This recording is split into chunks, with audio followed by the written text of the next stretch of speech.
welcome to Rapid TV News. I am Godwin Sunday. In the headlines, President Tinubu sends delegation to UK over Ekweremadu. Court stops PDP National Convention again. In business, EEDC begins free prepaid meter rollout. On the foreign scene, Bongo family faces corruption trial in Gabon. In sport, Falconets beat Ghana to win WAFU Under-20 Cup. Details of these and more will come to you in the bulletin. Please stay with us.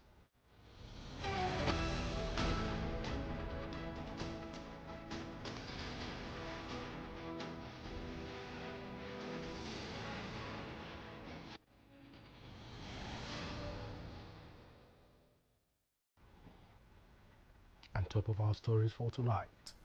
President Bola Tinubu has dispatched a high-level delegation to London to engage UK authorities on the possible transfer of former Deputy Senator and Senate President Ekweremadu to Nigeria to serve the remainder of his prison term. The delegation, comprising Foreign Affairs Minister Yusuf Tuga and Attorney General Lateef Fagbemi, met officials of the UK Ministry of Justice on Monday. Tuga's spokesperson, Akasin Abdul Kadi, confirmed that discussions are centered on diplomatic consultations and legal pathways for Ekweremadu's relocation. Ekweremadu has been in UK custody since March 2023 following his conviction for organ trafficking under the UK's Modern Slavery Act. His wife, Beatrice, and a UK-based doctor, Obinna or Beta, were found guilty of arranging an illegal kidnapping transplant for their daughter Sonia. Ekweremadu is serving 9 years and 8 months. Beatrice, who received 4.5 years, has since been released and returned to Nigeria.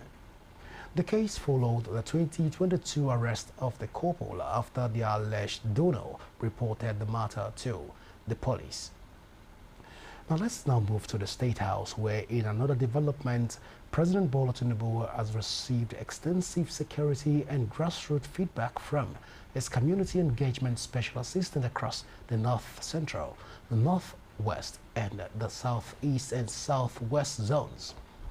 Now, speaking at State House, the officials identified land grabbing, banditry, illegal mining, and long-standing mistrust as major drivers of conflict in many communities. They reported that peace structures have now been set up across 121 local governments, with Plateau 17 local government next in line for deployment. The zonal representative also briefed the president on education initiatives, voter mobilization, agricultural challenges, and rollout of skill-building programs. The Southeast Office disclosed that the region's Citizens Assembly is deepening public engagement, while the Southwest team highlighted new directives to expand NIN enrollment nationwide. President Bola Tinubu has ordered immediate rehabilitation of key roads and further collaboration with traditional rulers, youth groups, and farmers to strengthen community-level peace building. We'll now move to Anambra State, where the Independent National Electoral Commission has presented a certificate of return to Governor Chukwuma Soludo, formally affirming his victory in the just concluded Anambra State governorship election. Our correspondent, John Ogwejofo, who witnessed the presentation, reports. The issuance of the certificate of return officially concludes the November 8th governorship election in Anambra State. Presenting the certificate, the INEC National Commission in charge of Anambra State, Dr. Ken Ukago, noted that the commission has used technology to deepen trust and restore confidence in Nigeria's electoral process. He assured that INEC will use the off-cycle election in Ekiti and Osun states to correct lapses observed in the Anambra election. The 2025 Anambra governorship election stands as a testament to the steady progress our nation continues to make in strengthening the integrity of the electoral process. From the deployment of beavers to the enhanced INEC result viewing portal, IREC, The Commission once again demonstrated its unwavering resolve to deepen electoral transparency and inclusivity through the innovative use of technology. Dr. Ukagu urged Governor Soludo to repay the trust reposed on him by the people of Anambra State by approaching governance with utmost humility, devotion, and dedication. Earlier in her speech, the resident electoral commissioner, Dr. Elizabeth Ugu, expressed happiness that months of sensitization and voter education embarked by the commission yielded positive fruits, as seen from the turnout of voters during the election. We would like to join the people of Anambra State to come out and vote. Do everything necessary following the legislation that the votes will count. We may not be believed, but I know now we are believed.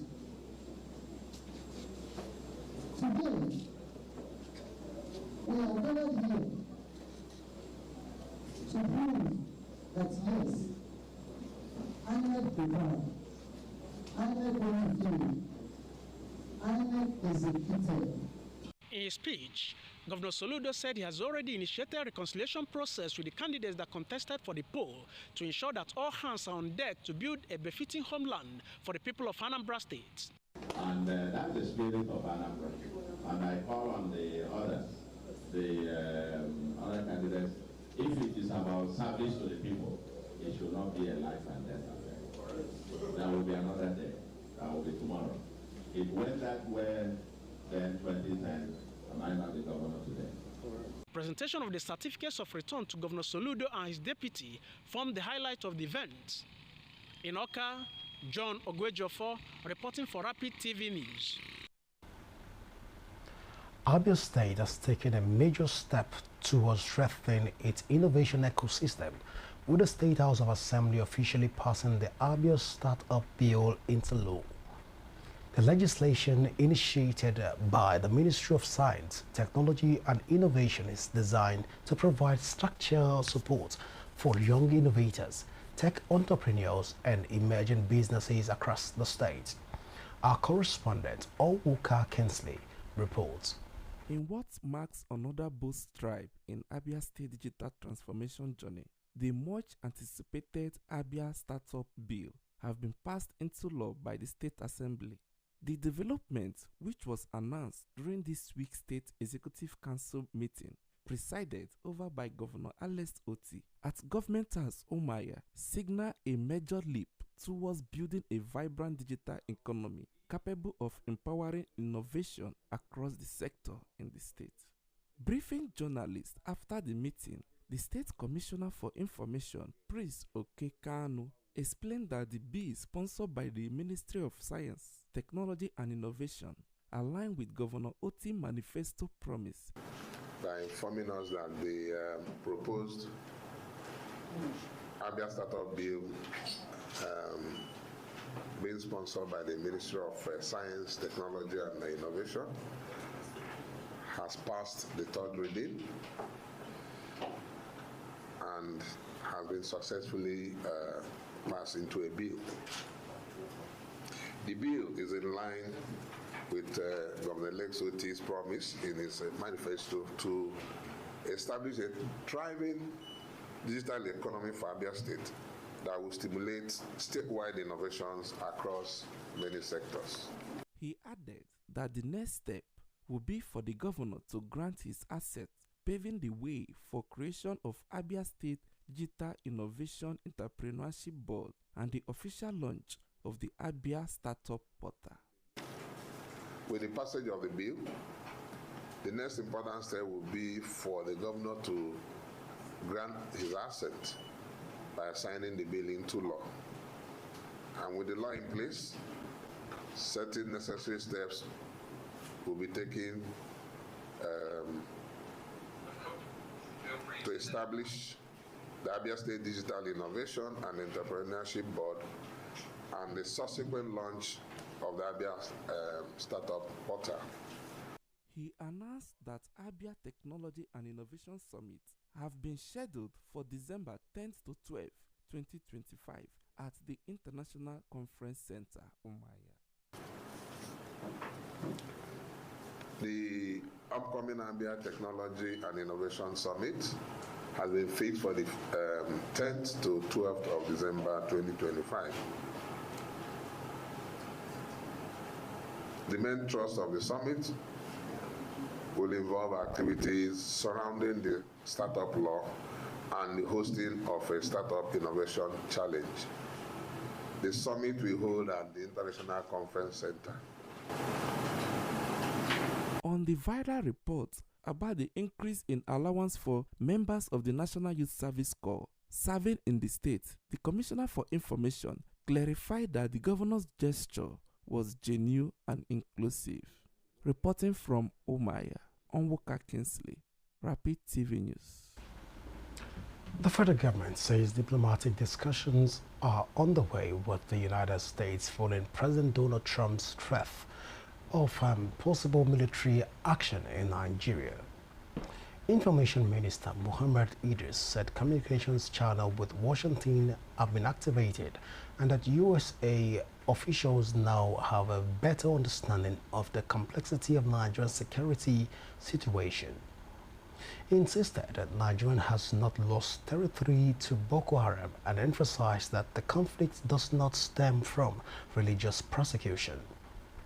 Idris accused the proscribed separationist groups of hiring lobbyists to misinform the United States authorities and distort data on killings in Nigeria. He urged the continued partnership with Washington to combat terrorism, noting Americans' proud support. And the minister also criticized some of the figures cited by Donald Trump, saying they lack scientific credibility and stressed that Nigeria remains a multi-faith nation with constitutional protection for freedom of religion.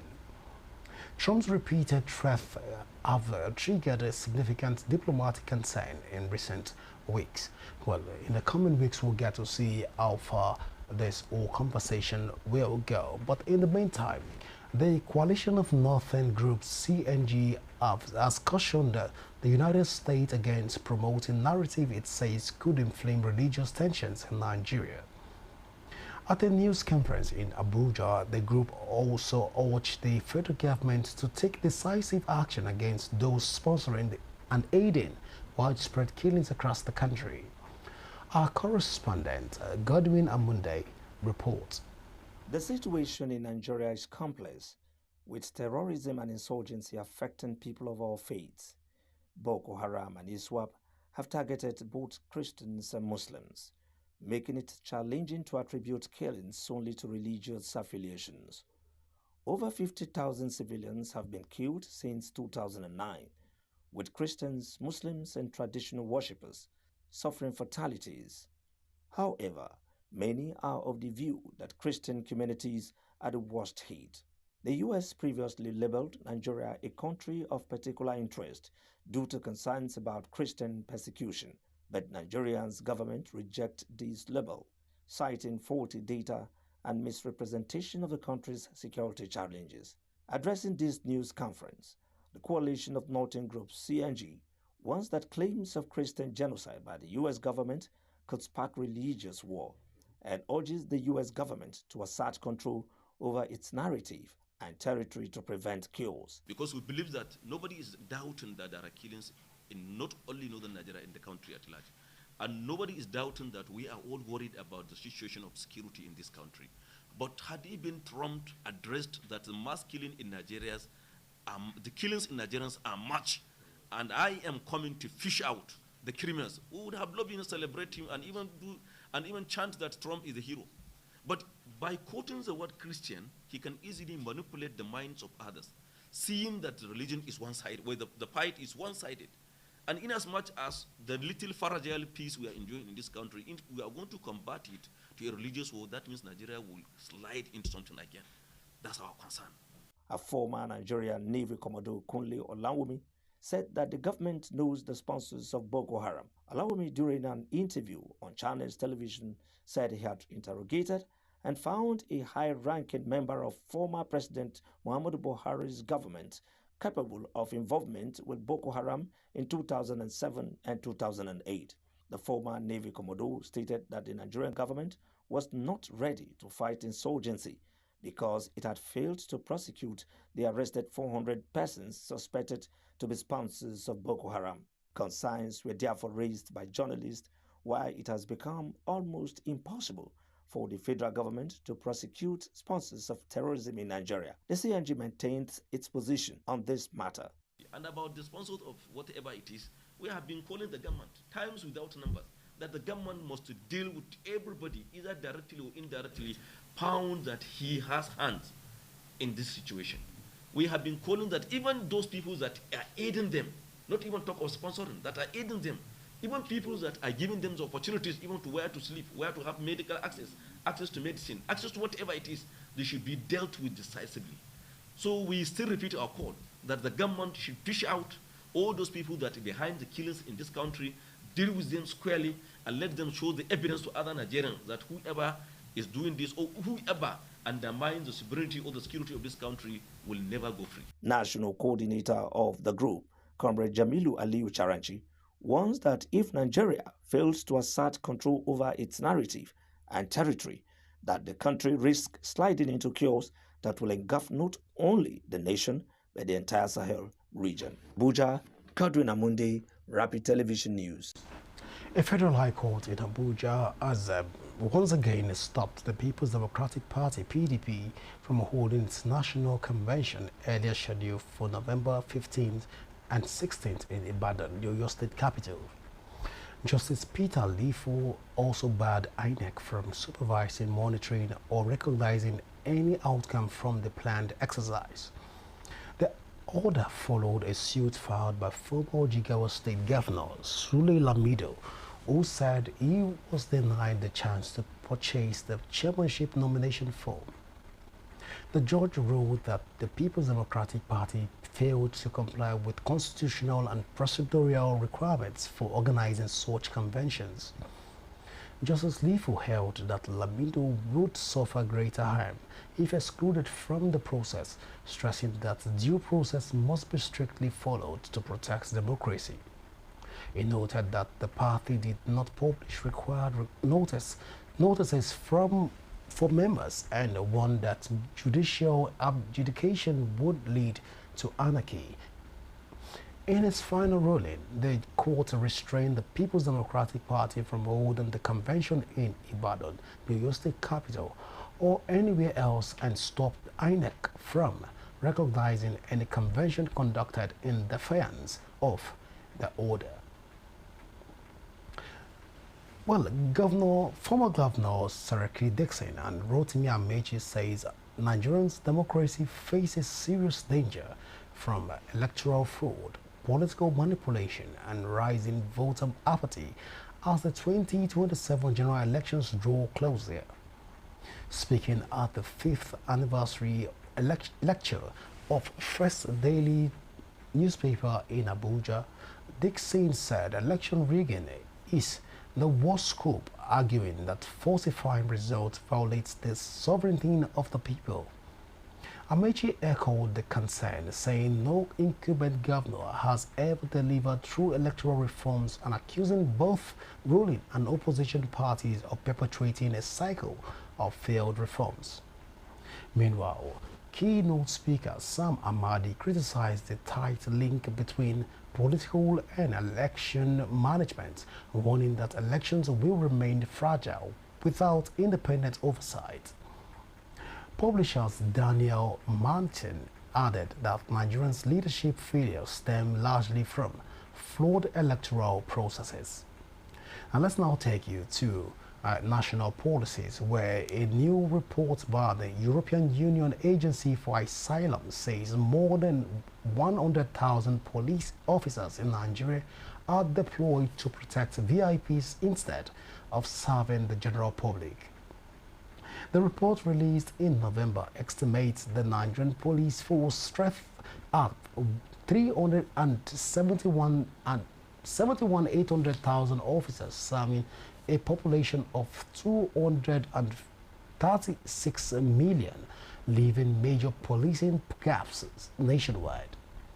It says the division of officers to politicians and private individuals, coupled with manpower shortages, corruption, and limited resources, has resulted in a delayed emergency response and left many communities without adequate protection.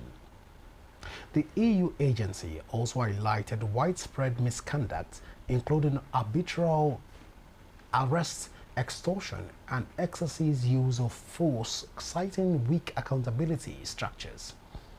The issue persists despite directives by Inspector General of Police Kayode Egbetokun in 2023 and 2025 ordering withdrawal of mobile police from VIP duties. According to the report, the continued deployment of officers to elite protection undermines community policing and further strains an already overstretched security system.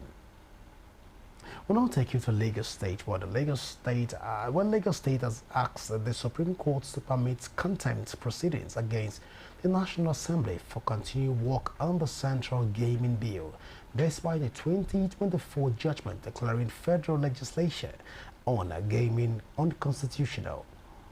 In a motion filed by the Attorney General Counsel Bode Olanipekun San, Lagos seeks leave to issue Form 48, a formal warning for disobeying a court order. The state argues that the new bill replicates sanctions of the voided National Lottery Act, even though the Constitution places lottery and gaming outside federal legislative powers. Lagos says the inclusion of savings provision in Clause 62 attempts to revive a law struck out by the Apex Court. It maintains that no constitutional amendment has expanded federal authority in this area and insists that the National Assembly actions amount to a direct affront to Supreme Court authority. The RECOWAS project in Nigeria is making significant strides in strengthening climate change resilience and boosting rice productivity for small stakeholders farmers. The initiative, funded by the Adaptation Fund and implemented regionally by the Sahara and Sahel Observatory, is part of a 13-country ECOWAS effort to sustainable agroecological rice system. Project activities are ongoing in Jigawa, Niger, Nasarawa, and Gombe states respectively, where farmers are being trained in the system of rice intensification through farmers' field schools and farmers' field days, demonstrating strong adoption and results. In addition to farmers' training, the project has strengthened partnerships with organizations including the Federal Ministry of Agriculture, State Agricultural Development Project, and also the SRI 2030 and the Bank of Agriculture. More than 10,000 strongholds farmers have also been supported to adopt sustainable land and water management practices, while artisans are being trained on machinery fabrications and compost production. Dr. Umar the national coordinator, commended partners and farmers for a successful year and emphasized the importance of continued collaboration to improve food security in Nigeria and across West Africa. Well, you are still watching the live broadcast of Rapid News Hour. When the news return, EEDC begins free prepaid meter rollout. But these and many more are on the other side of this break. Please stay with us.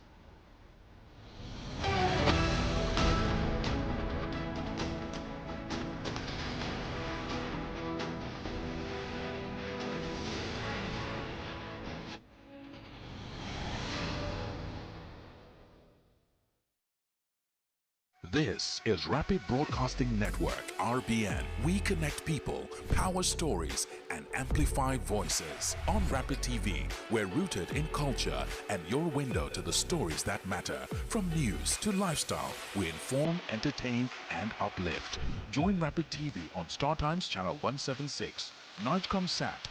On Rapid FM, we speak your language, from the soulful airwaves of Umuahia to the vibrant culture of Port Harcourt and beyond. More than broadcasters, We're creators, amplifying that voice within with powerful content across TV, radio, and digital. Join us at rbnradiotv.com and all our social media handles. One network, one voice. Rapid Broadcasting Network, RBN. The sound of your city. Rooted in truth. Driven by impact. Are you missing out on interviews, music, entertainment, thought-provoking discussions, and more? Don't sweat it, man. We've got you covered. No matter where you are, be part of the action 24/7, online and live. Caesar Radio. On Facebook, it's Rapid FM Umahia. On Instagram, it's official Rapid FM. And on X, it is Rapid FM 965. Tune in to Rapid 96.5 FM or listen to us live on our website at www.rapidfm965.com or radiogarden.com. Better yet, get our mobile app from the Google Play Store. Catch the pulse of the Southeast on Rapid 96.5 FM, the sound of your city. Hey, Oyanam, all Caesar Radio.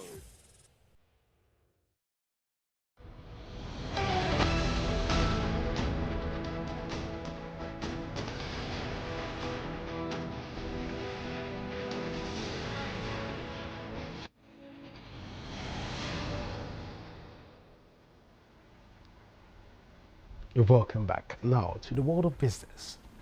The Enugu State Electricity Distribution Company has begun the second phase of free prepaid meter deployment under the Meter Acquisition Fund metering program. The rollout, known as a Chanchi Bill, targets unmetered customers on Band A feeders across the southeast as a part of next efforts to close the metering gaps and end estimated bidding. EEDC's spokesperson Emeka Eze urged customers not to pay installers, stressing that both the meter and installations are entirely free. He added that customers should update their contact details for proper verification.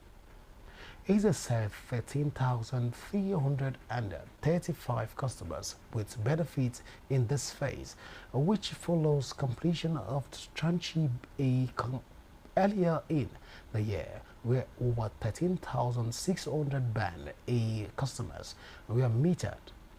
He explained that once Band A customers are fully covered, the program will shift to Band B on the ongoing metering and network recovery initiatives. Customers were also cautioned against meter bypass and energy theft and encouraged to reach the company's call center or WhatsApp lines for inquiries. The Meter Acquisition Fund is managed jointly by all discos under NEC supervision. Now let's now take you to our business desk for more on our business stories.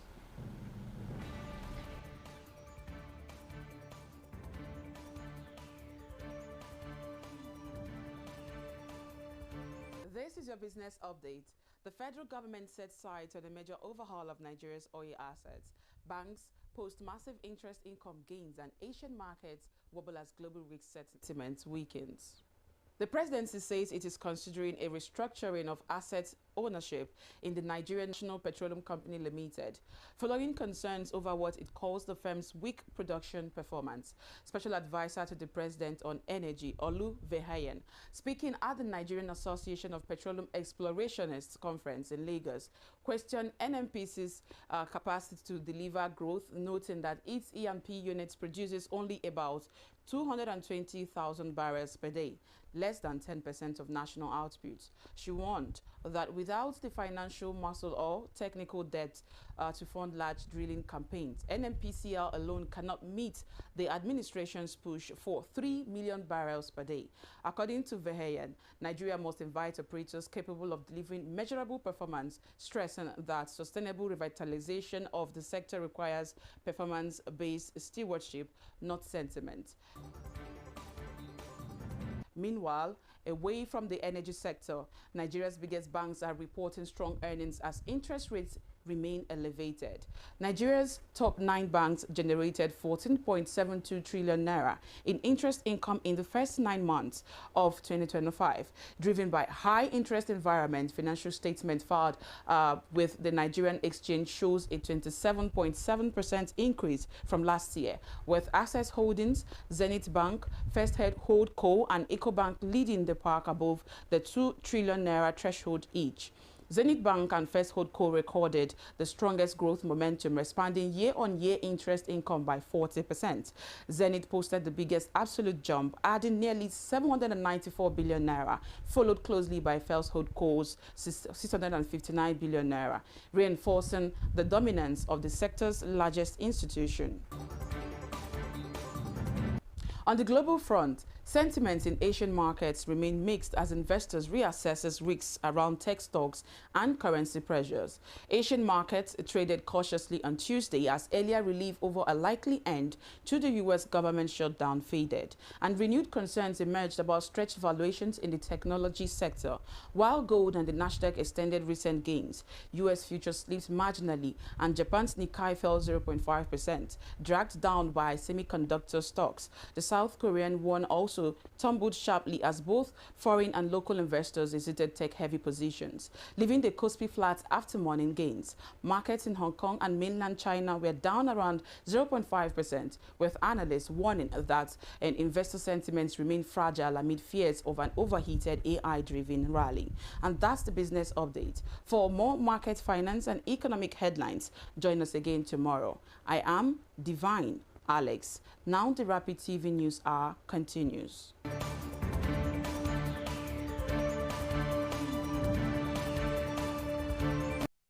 Let's now take you to the international platform where the wife and son of former Gabonese President Ali Bagan, Xavier Bagan, Ondiba, and Noureddine Bonga Valentine are being tried in absentia on corruption charges before a special criminal court. They are among the 13 accused of misusing presidential funds and face 12 charges, including embezzlement, money laundering, active corruption, and forgery. Both were arrested after the August 2023 coup that ended the Bongo family's 55 years rule and spent about 20 months in detention before their release in May 2025. They maintain they were tortured during detention and insist the trial is politically motivated. Now living in exile in London, they have refused to appear in court, denying all allegations and calling the proceedings a show trial. Noureddine has also released a hidden camera footage online alleging mistreatment under the transitional administration led by President Brice Oligui Nguema. The Gabonese presidency, however, accuses himself of attempting to destabilize the country. Hearings are expected to continue through the week as the court considers the charges against all 13 defendants. Well, we'll tend to follow up on that report. I will bring you valid details. Now let's now join our international desk for more on international reports. A warm welcome to tonight's Rapid International News. First to South Africa, where Dodzile Zuma Zamdula, a daughter of former President Jacob Zuma, pleaded not guilty on Monday to charges of inciting violence during the 2021 unrest in which more than 300 people were killed. The High Court appearance in Durban marked the first day of a trial over the violence and looting that unfolded amidst wider national turmoil following Zuma's arrest for disobeying a court order to testify at a corruption inquiry. Prosecutors alleged that Zuma Zamdula used social media to incite others to commit acts of violence, contributing to the disruptions that spread across several provinces.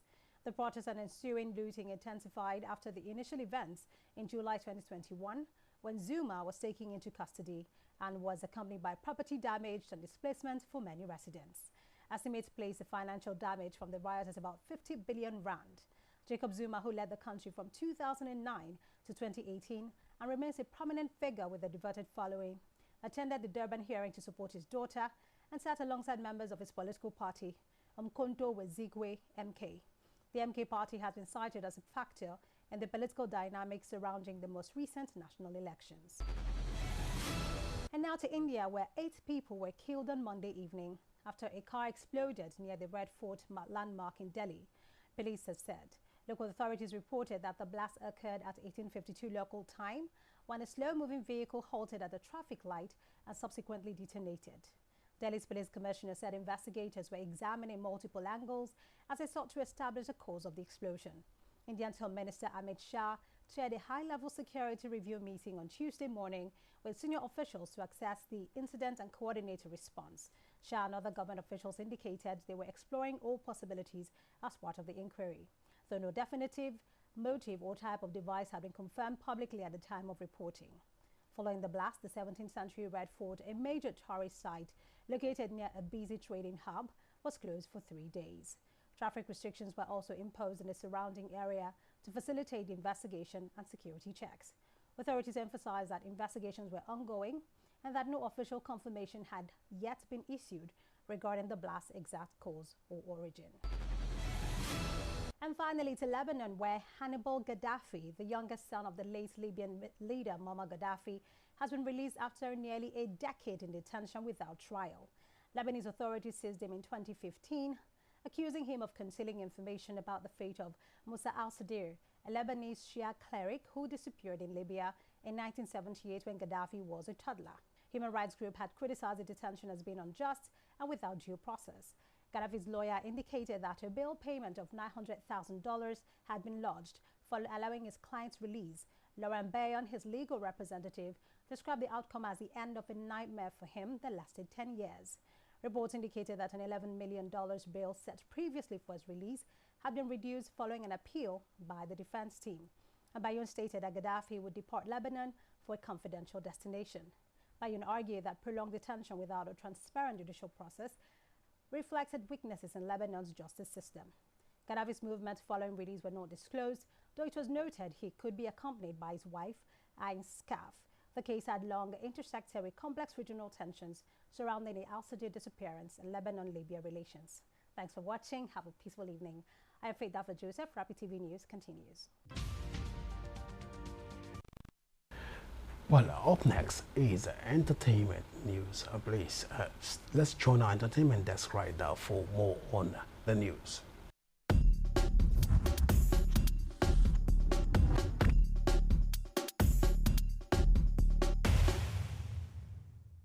Now to music entertainment. Davido's nationwide Five Alive tour has delivered yet another explosive moment, but this time in Ibadan, where the superstar shut down Liberty Stadium in unforgettable fashion. My name is Grace Welch Charles. The Five Alive tour made a record-breaking stop in Ibadan as over 25,000 fans filled Liberty Stadium for what becomes one of tour's most energetic nights yet. The Grammy-nominated singer, supported by Senator Seyi Makinde and Ademola Adeleke, brought to the city a standstill, solidifying his status as the first Nigerian artist to successfully tour all 6 geopolitical zones. Coming off a high-energy performance in Dubai just a day earlier, Davido delivered another flawless show with the backing of the state's logistics and security. Beyond the music, the night trended heavily online after 2 emotional fans' encounter went viral, with skit maker Trinity Guy collapsing in excitement on stage during Fire, and influencer Miss Rosa Pepe sharing her first ever meeting with Davido. These moments shared widely across social media reinforced the artist's reputation for connecting deeply with his audience. And with Abuja and Lagos still ahead, the Five Alive tour is building momentum as it races towards its December grand finale. That is Davido proving once again why he remains one of Afrobeat's biggest forces, both on and off the stage. And still in entertainment, while the industry stays noisy, Wizkid is reminding the world that silence can be a strategy and even a powerful one. Wizkid has kept a remarkably low profile in recent years, choosing quiet over the constant online engagements. Yet, his influence continues to shape global Afrobeat. Despite avoiding interviews and social media activities, Starboy's catalog from Essence to his Grammy-winning Brown Skin Girl collaboration remains dominant, earning him over 20 billion global streams and multiple gold and platinum certifications. His strategic silence, he says, is intentional, a way to protect the brand while keeping his private life separate from the Wizkid persona. Yet behind the scenes, 2025 has seen a calculated resurgence. Wizkid has delivered high-impact features across continents, including collaborations with Arya Starr, Gunna, Olamide, Tyler, and David Guetta, culminating in another Grammy nomination for Gimme That. Each release has reaffirmed his global pull without the constant noise of social media.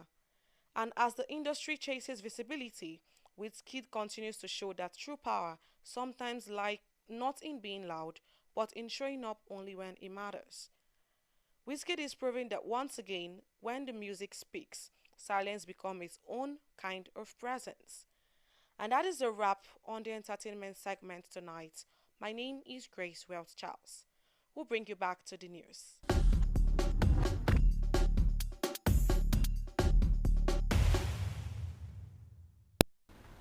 Abia State Governor Dr. Alex Oti has lit the torch of unity and peace to officially flag off the maiden Abia State Tertiary Institution Sports Fiesta for 2025. The symbolic ceremony held at his country home in Mvosi, Nsiala, Ngwa South signals a renewed commitment to sports development and youth empowerment across the state. Our correspondent Emmanuel Okafo reports. Under the calm morning skies of Mvosi, Isialangwa South, the courtyard of Governor Alex Oti's country home glowed with excitement and youthful energy as the torch of unity and peace was lit, signaling the official kickoff of the first Abia Tertiary Institution Sports Fiesta. The brief but symbolic ceremony marked the beginning of a new chapter for youth and sports development in Abia State. Governor Oti, represented by his deputy Ekweremadu, described the lighting of the torch as more than a ritual. It was a beacon of hope, unity, and renewed spirit among Abia's young people. On behalf of His Excellency, today we gather here to light a torch, not merely of fire, but of hope, passion, and youthful energy.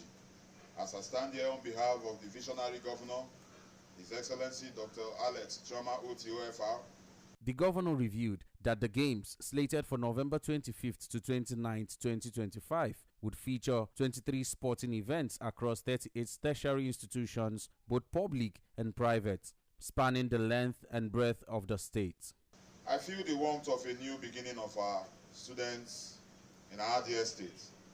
This ceremony marks the flag off of the first edition of the University and Tertiary Institutions Games, which we officially hold from November 25th to 29th, 2025.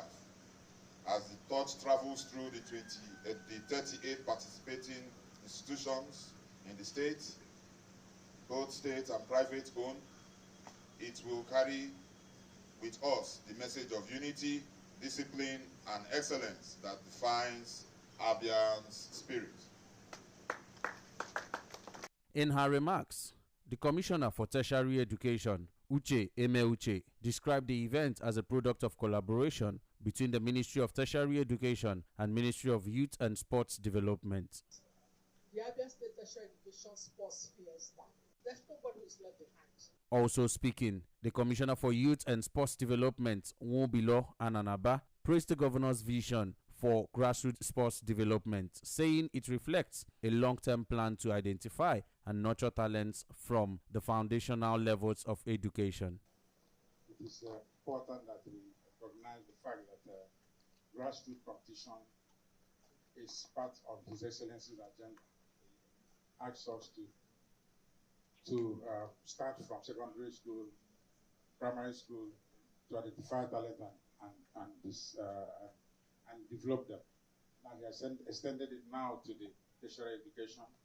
He has let people who are, people to identify in that sector as well. So Today we're going to like the thought which shows solidarity, which shows engagement, which shows peace and love. Reporting from Mvosi, Emmanuel Okafor, Rapid TV News.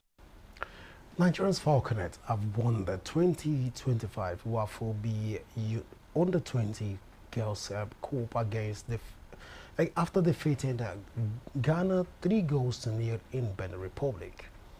The goals gave Nigeria its first ever title in the competition. The Falconets dominated from the onset, taking lead in the 17th minute and extending their advantage 7 minutes later. Karim's second half strike sealed the emphatic win. With the result, the Falconets finished the tournament with 9 points from their 3 matches and will face host Benin Republic next in a match that will have no bearing on standings. Ghana ended with 6 points, and the win serves as redemption for Nigeria against losing to Black Princesses on penalties in the maiden edition. The theme will now shift focus to the 2026 FIFA Under-20 World Women's Cup Championship qualifier against Senegal in February. Well, Cristiano Ronaldo has confirmed that the 2026 FIFA World Cup will be his final appearance on the global stage. Speaking via global stage, via his video link at a Saudi forum, the 40-year-old Portuguese captain said the tournament in the United States, Canada and Mexico will mark the end of his World Cup journey. Ronaldo, who has scored more than 950 career goals, added that the plans to retire from professional football in 1 or 2 years, signaling the closing chapter of his illustrious career.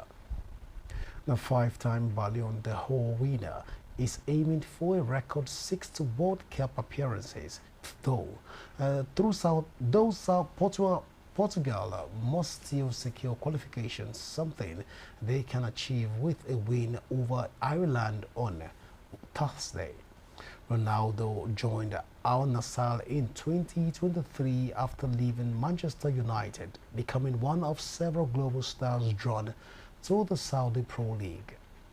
He came closest to lifting the World Cup in 2006 when Portugal lost in the semi-finals to France. Let's now take you to the world of Serie A, where Atlanta have appointed Raffaele Palladino as their new head coach on a contract running until June 2027. The 41-year-old replaces Ivan Juric, who was sacked on Monday following a poor run of results, including a 3-0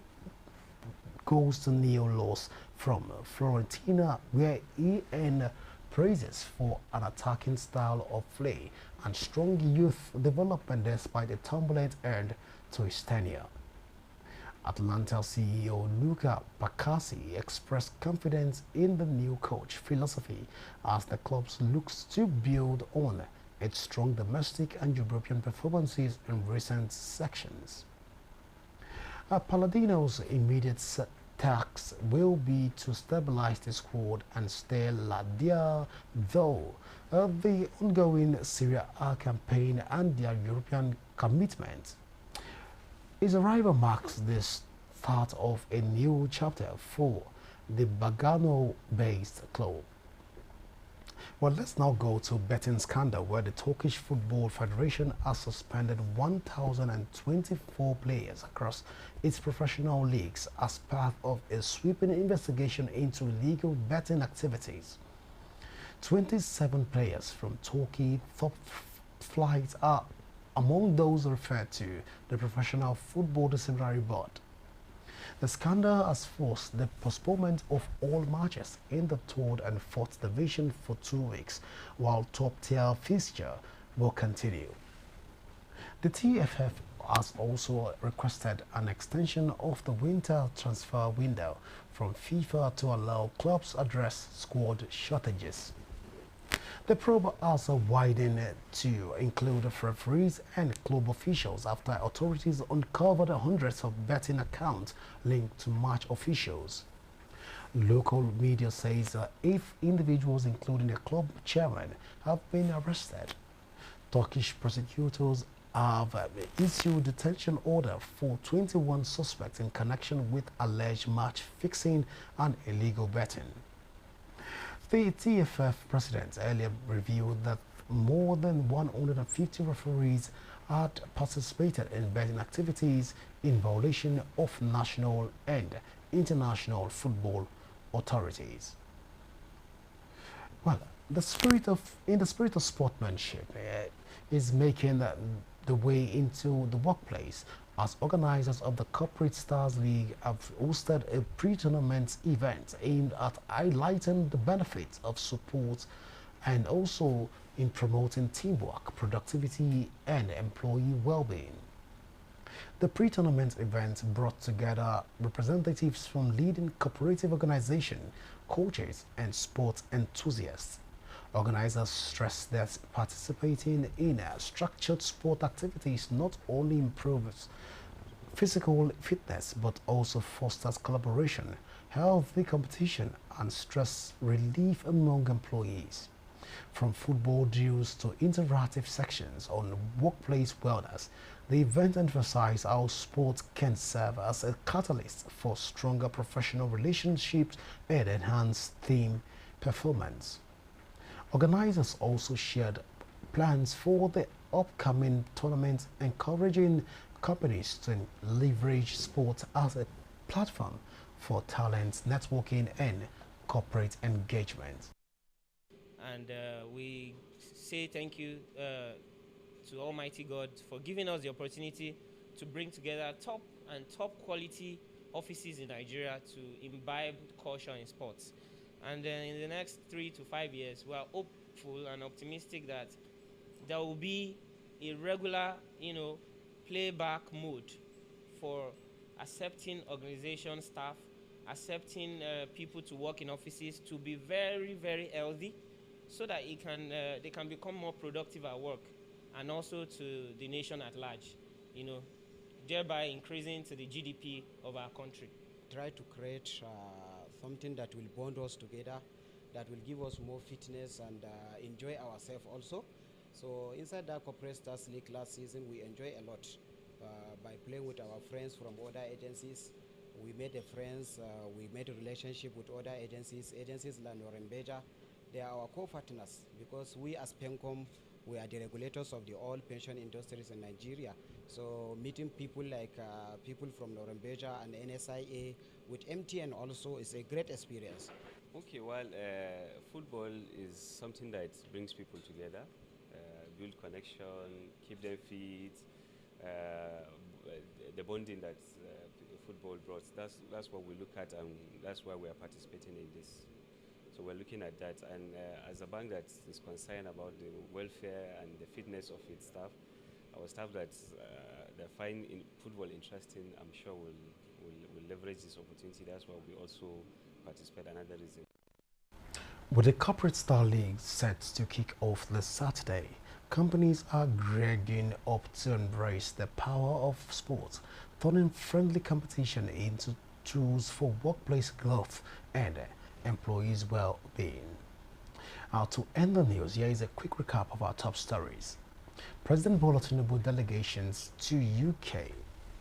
President Bola Tinubu, I beg your pardon, sent delegations to UK over Ekweremadu. Court stops PDP National Convention again. In business, EEDC begins free prepaid meters rollout. On the foreign scene, Bongo family faces corruption trial in Gabon. In sports, Falconet beats Ghana to win Waffle B Under-20 World Cup. Well, that's the size of our package for tonight. Don't forget to follow us across all our social media and currently showing on your screen. And don't forget that you can also download the Rapid TV app from your Android and iOS devices to keep track of our broadcasts. My name is Godwin Sunday. Thank you for watching.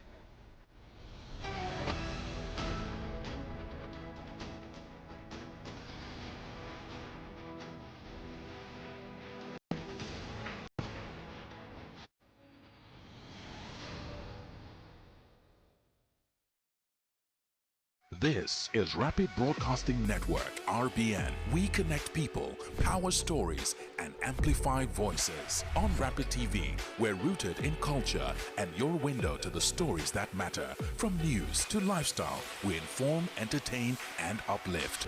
Join Rapid TV on Star Times Channel 176, Nightcom Sat. On Rapid FM, we speak your language from the soulful airwaves of Umuahia to the vibrant culture of Port Harcourt and beyond. More than broadcasters, we're creators, amplifying that voice within with powerful content across TV, radio, and digital. Join us at rbnradiotv.com and all our social media handles. One network, one voice. Rapid Broadcasting Network, RBN, the sound of your city. Rooted in truth, driven by impact.